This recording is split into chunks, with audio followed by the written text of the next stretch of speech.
হাই everyone, হচং Madhukuchi Koch কমিটিৰ অন্তৰ্গত কোচ ৰাজবংশী সভাৰ আজি প্ৰথম দিনাৰ কাৰ্যসূচী দ্বাৰ উন্মোচন কৰা হ'ব। দ্বাৰ উন্মোচন কৰিবলৈ এতিয়া আমাৰ ব্যক্তিজন আহি পাইছে। কিছু সময়ৰ মুহূৰ্ততে আমাৰ দ্বাৰ উন্মোচন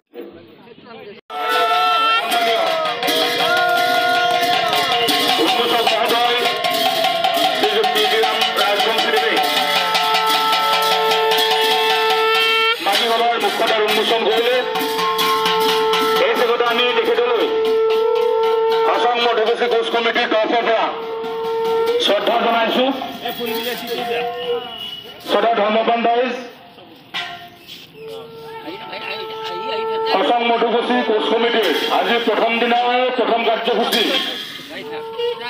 মাঘী সভাৰ মুখ্য দ্বাৰ উন্মোচন ইতিমধ্যে হৈ গ'ল।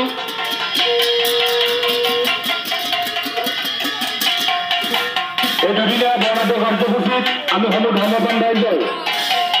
উপস্থিতি আমি শ্ৰদ্ধাৰে কামনা কৰিছো। তাৰ পৰৱৰ্তী কাৰ্যসূচী আছে বায়ু সভাৰ পতাকা উত্তোলন কৰিব হচং মধুকুছি কোচ কমিটিৰ সন্মানীয় সভাপতি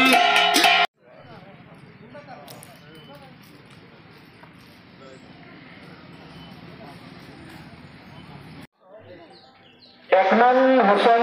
মাজৰ সভা জাতীয় গামোচা এখন আৰু লগে লগে এখন ধৰ্মধ্বজা প্ৰদান জামৰতল নিবাসী কৃষ্ণ দাস তেখেত সমিতিৰ সন্মানীয় সভাপতি তপন চন্দ্ৰ দাসে লগে লগে তেখেতক এখনে ধৰ্মধ্বজা হাতত প্ৰদান কৰিছে। গণেশ ৰাজবংশী মধুকুছি গাঁও পঞ্চায়তৰ সদস্য গণেশ ৰাজবংশী মধুকুছি নিবাসী সুন্দৰ দাস মধুকুছি নিবাসী গোপাল বড়ো 1 নং হচং নিবাসী উমেশ দাস 2 নং হচং নিবাসী যাদৱ দাস আমি তেখেতসকলকো তেখেতসকলৰ কাৰ্যসূচী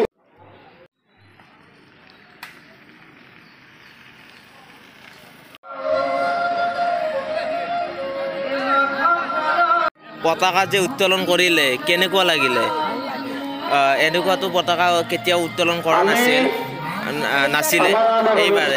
মানে নিজকে সৌভাগ্য যেন পাইছেনে? ভাল লাগিছে। আৰু আমাৰ যি এয়া যে কোচ ৰাজবংশী সভা ইয়াৰ বিষয়ে অলপমান কিবা ক'বা নেকি? কেনেকুৱা ধৰণৰ? এতিয়া আপোনালোকে ভগৱানত যাব, ভগৱান ঘূৰাবলৈ যাব।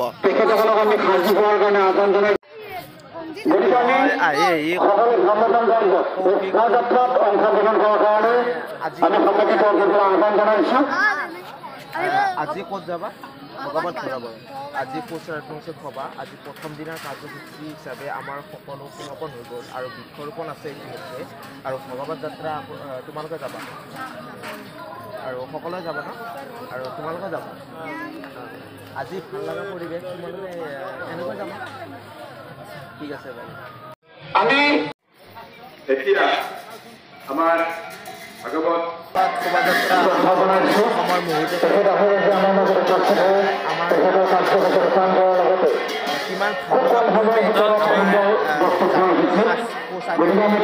কিমান ধৰিছে আমাৰ কোচ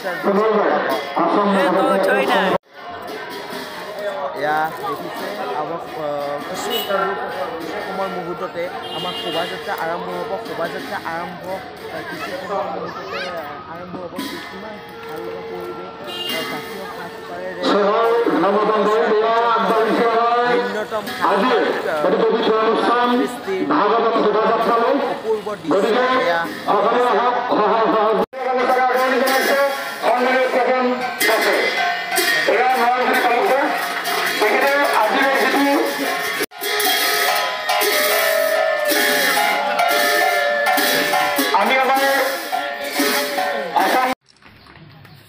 কৰা হয়।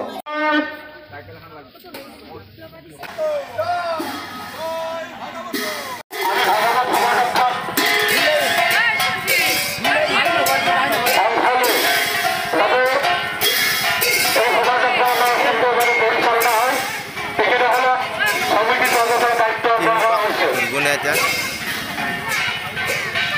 আৰু এই অনুষ্ঠানত উপস্থিত থাকি এই আৰিয়া পৰ্যটন কাৰ্যসূচী তেওঁ সহযোগ কৰিব তেওঁ আমাৰ মাজত পাই আমি সঁচাই গৌৰৱান্বিত শ্ৰদ্ধাৰ ৰমণী ৰাজবংশী ডাঙৰীয়া শ্ৰদ্ধাৰ ৰমণী ৰাজবংশী ডাঙৰীয়া যিখিনি আমাৰ কমিটিৰ তৰফৰ পৰা আমি সন্মান যাচিবলৈ ওলাইছোঁ সন্মান যাচিছে আমাৰ কমিটিৰ সভাপতি তপন দাস ডাঙৰীয়া দিনতো এনেকৈয়ে অনুষ্ঠানটি আমি ধন্যবাদ জ্ঞাপন কৰিছোঁ শ্ৰদ্ধাৰ ৰমণী ৰাজবংশী ডাঙৰীয়া আজি এই অনুষ্ঠানত থাকি আমাক সকলোকে আনন্দিত কৰা হৈছে আৰু যিসকল এই আৰিয়া পৰ্যটনৰ কাৰণে আজি আমাৰ মাজত আমাৰ মৰম নেওচাৰী মানে আজি কি ক'ম কথা নাই মানুহৰ মৰম নেওচাৰী বনোৱাৰী আমাৰ মাজত উপস্থিত হৈছে ইউটিউব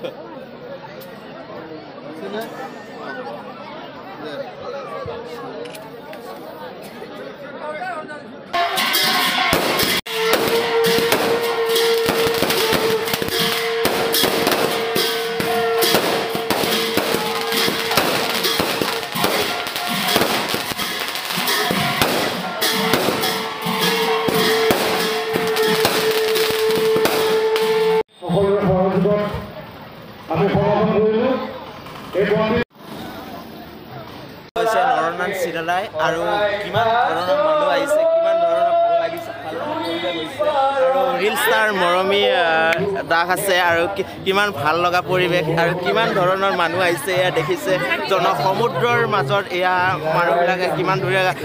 আপুনি ক'ৰ পৰা আহিছে আপোনালোকে ক'ৰ পৰা আহিছে মধুগুচিৰে আৰু কিমান ধৰণৰ মানুহ কিমান ধৰণৰ ভাল লগা পৰিৱেশ এয়া দেখিছে এয়া জনসমুদ্ৰৰ দৰে আমাৰ এয়া মধুগুচি অঞ্চল কিমান ধৰণৰ পৰিৱেশ কিমান ধৰণৰ ভাল লগা পৰিৱেশ এয়া সৃষ্টি হৈছে সমগ্ৰ দৃশ্য মই আপোনালোকক দেখুৱাই আছোঁ এয়া মই হিমাংশু ৰাজবংশীয়ে আপোনালোকক দেখুৱাই আছোঁ কিমান ধৰণৰ আমাৰ প্ৰীতম ৰাজবংশী আছে প্ৰীতম কি ক'বা বহুত ভাল লগা পৰিৱেশ এয়া বিভিন্ন ধৰণৰ মানুহ দেখিবলৈ পাইছোঁ বিভিন্ন ধৰণৰ এয়া আৰিয়া প্ৰচলন চলি আছে আৰু বহুতো দেখিছে এয়া কি ধুনীয়া পৰিৱেশৰ মাজত এয়া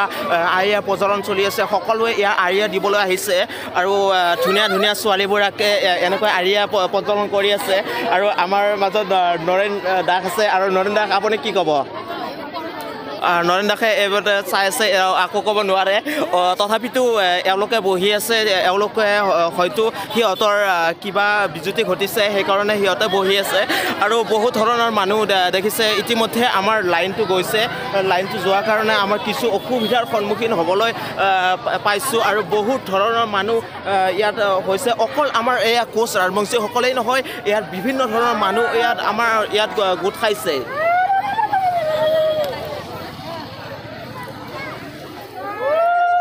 মই পোহৰৰ প্ৰত্যক্ষসকলক দেখুৱাইছোঁ কিমান ধুনীয়াকৈ এওঁলোকে ইয়াত লাইন পাতি ইয়াত ধুনীয়া লাইনটো যোৱাৰ কাৰণে কিছু অসুবিধাৰ সন্মুখীন হৈছোঁ অসুবিধাৰ সন্মুখীন হ'লেও আমি ৰৈ যোৱা নাই তথাপিও আমি ভিডিঅ'ৰ মাধ্যমেৰে আপোনালোকক দেখুৱাবলৈ চেষ্টা কৰি আছোঁ সমগ্ৰ দৃশ্য আপোনালোকৰ আমাৰ কেমেৰাত বন্দী কৰিবলৈ সক্ষম হৈছোঁ কিমান ধুনীয়া ভাল লগা পৰিৱেশ এয়া আমাৰ জেঠিমা আছে জেঠিমা আপুনি কিবা ক'ব নেকি আজি গান কেনেকুৱা ধৰণৰ গান গাব লোকগীত গাব লোকগীত এতিয়া গাবলৈ নালাগে কাৰণ আমাৰ দীঘলীয়া প্ৰচেছ হৈ যাব দীঘলীয়া প্ৰচেছ হ'লে আমাৰ দিগদাৰ হৈ যাব সেইকাৰণে বহুতো মানুহ জনসমুদ্ৰ দেখিবলৈ পাইছোঁ আমাৰ কিমান ধৰণৰ মানুহ এয়া গোট খাইছে কিমান ধৰণৰ ভাল লগা পৰিৱেশ আছে আমাৰ আইতা আছে আইতা আজি তোমাৰ খবৰ কেনে খবৰ বহুত ভাল আৰু আপোনাৰ কেনেকুৱা খবৰ সুধিছোঁ ভাল এওঁলোকে ভাল বুলি কৈছে আৰু বিভিন্ন ধৰণৰ বহুত মানুহ ইয়াত দেখিবলৈ পাইছোঁ আৰিয়া বিভাগৰ আৰু এওঁলোকে বহি আছে ভাল লগা পৰিৱেশ সৃষ্টি হৈ আছে